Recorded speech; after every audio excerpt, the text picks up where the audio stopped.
for today's video guys, magluluto tayo ng fried chicken feet. So linisin muna natin to guys, then lagay natin sa pressure cooker para mapalambot, para makain pati yung buto. Then pakuluan natin ng mga 2 hours. So let's go guys. So ayun, nalinis ko na yung mga manok, yung chicken feet. Tapos naglagay ako ng kalahating tubig dito sa pressure cooker.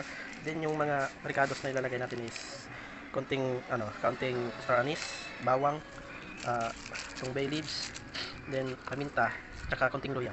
So salang na natin ito guys, para lagay na natin para masalang na. Yan.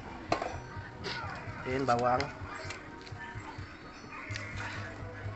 tsaka paminta. Maglalagay din pala tayo ng pampalasa, asin, tsaka paminta, more paminta. Meanwhile, So mana guys, wala na to pabukal. Check na to kung makaon na ning bukog. Pabiya na to. Ano pressure? Tanggalan ako pressure. Alright. Mana siya? Mutay. Oh, mukay guys. Mukayo. Sana pa. Ayun. Mahong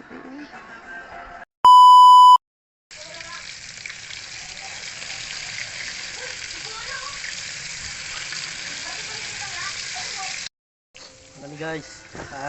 Perfect. Alright, perfect. Nagawa ko ng tama. Tinawan na to, tinawan.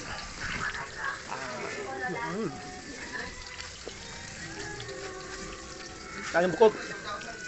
Kaya bukog. Kaya bukog.